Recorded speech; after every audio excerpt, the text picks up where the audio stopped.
नमस्कार। आकाशवाणी से समाचार संध्या के साथ मैं नवीन सक्सेना।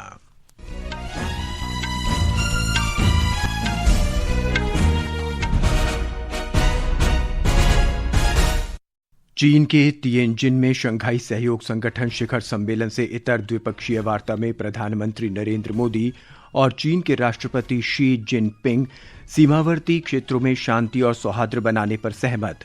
दोनों नेताओं ने विश्व व्यापार को स्थिर करने में दोनों अर्थव्यवस्थाओं की भूमिका को महत्वपूर्ण बताया। प्रधानमंत्री ने मालदीव, तजाकिस्तान, कजाकिस्तान, बेलारूस, मिस्र और नेपाल के नेताओं से भी मुलाकात की। प्रधानमंत्री ने आकाशवाणी पर मन की बात कार्यक्रम में नागरिकों से वोकल फॉर लोकल भावना के साथ त्योहार मनाने और भारतीय उत्पादों का समर्थन करने का आग्रह किया। जम्मू कश्मीर, उत्तराखंड, हिमाचल प्रदेश और पंजाब में बाढ़ के बीच बचाव और राहत कार्य जोरों पर। केंद्र ने 3 राज्यों और केंद्र शासित प्रदेश में नुकसान का आकलन करने के लिए अंतर मंत्रालयीय केंद्रीय दल बनाए। भारतीय स्वयंसेवी संगठन एजुकेट गर्ल्स को 2025 के रेमन मैग्सेसे पुरस्कार के लिए चुना गया। और एशिया कप पुरुष हॉकी में भारत ने पूल ए में जापान को 3-2 से हराकर लगातार दूसरी जीत दर्ज की।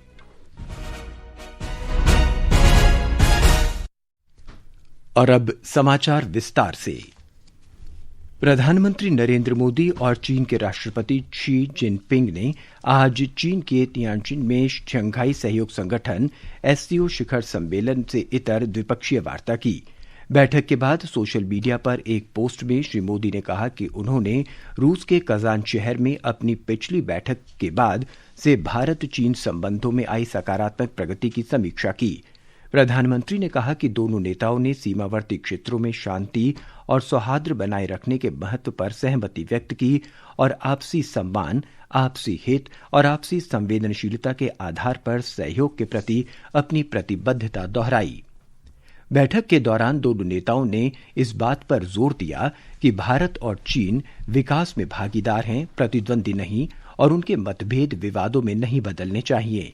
बैठक के दौरान अपने संबोधन में प्रधानमंत्री मोदी ने द्विपक्षीय संबंधों के निरंतर विकास के लिए सीमावर्ती क्षेत्रों में शांति और सौहार्द बनाए रखने के महत्व पर प्रकाश डाला। सीमा पर डिसएग्रीमेंट के बाद शांति और स्थिरता का माहौल बना हुआ। हमारे स्पेशल रिप्रेजेंटेटिव्स के बीच बॉर्डर मैनेजमेंट के संबंध में सहमति बनी। कैलाश मानसरोवर यात्रा फिर से शुरू की। दोनों देशों के बीच डायरेक्ट फ्लाइट भी फिर से शुरू की जा रही है। हमारे सहयोग से दोनों देशों के 2.8 बिलियन लोगों के हित जुड़े हुए हैं। आर्थिक और व्यापारिक संबंधों पर दोनों नेताओं ने विश्व व्यापार को स्थिर करने में अपनी अपनी अर्थव्यवस्थाओं की भूमिका को स्वीकार किया।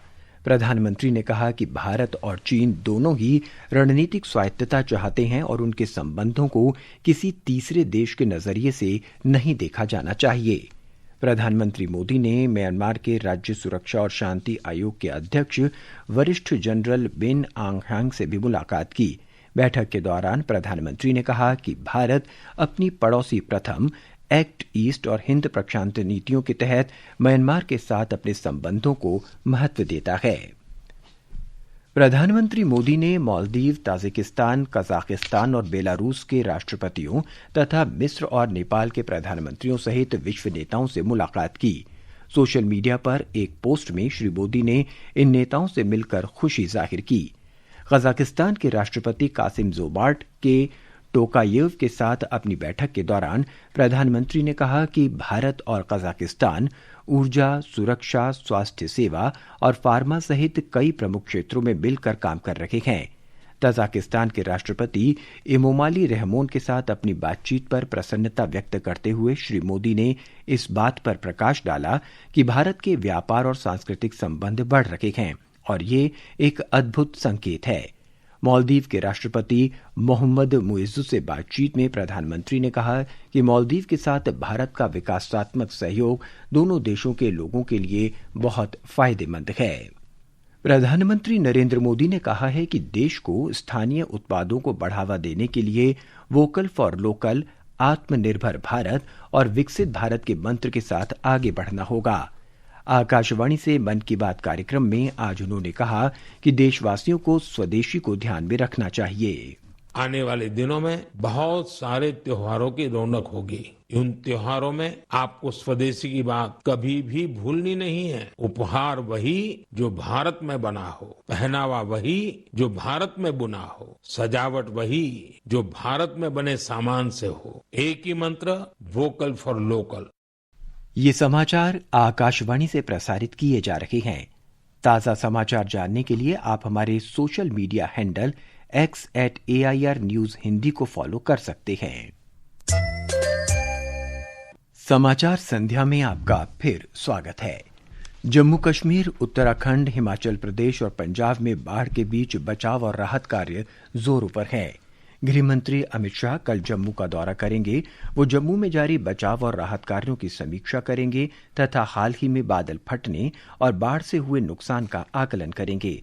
श्री शाह कटरा में स्थिति की समीक्षा करेंगे, जहां वैष्णो देवी तीर्थ यात्रा मार्ग पर भूस्खलन से कई लोगों की मौत हुई है। एक रिपोर्ट।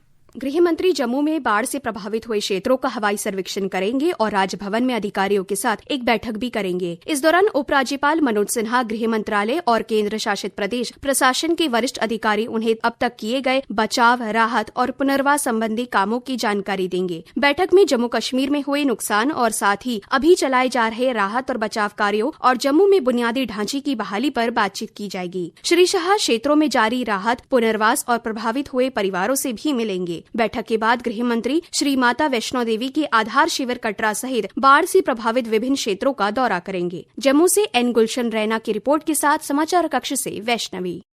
हिमाचल प्रदेश में भी बाढ़ की स्थिति बनी हुई है। हमारी संवाददाता ने बताया है कि लगातार बारिश से आम जनजीवन अस्त व्यस्त है। प्रदेश के ऊना, बिलासपुर, शिमला, सोलन और सिरमौर जिलों में अनेक स्थानों पर आज भारी से बहुत भारी वर्षा का रेड अलर्ट जारी किया गया है। बीते 2 दिनों से लगातार हो रही इस वर्षा से नदी नाले उफान पर हैं। चंबा जिले के जनजातीय क्षेत्र भरमौर से पिछले 3 दिनों के दौरान प्रशासन ने भूस्खलन के कारण फंसे लगभग 12,000 मणिमहेश यात्रियों को सुरक्षित निकाला है, जबकि अभी भी इलाके में करीब 3,000 यात्री हैं जिन्हें निकालने के प्रयास जारी हैं। प्रभा शर्मा, आकाशवाणी समाचार, शिमला। उधर उत्तराखंड के विभिन्न जिलों में आज भी बारिश जारी रही। मौसम विभाग ने अगले 2 दिनों में देहरादून, उत्तरकाशी और बागेश्वर समेत कुछ जिलों में तेज बारिश की संभावना जताई है।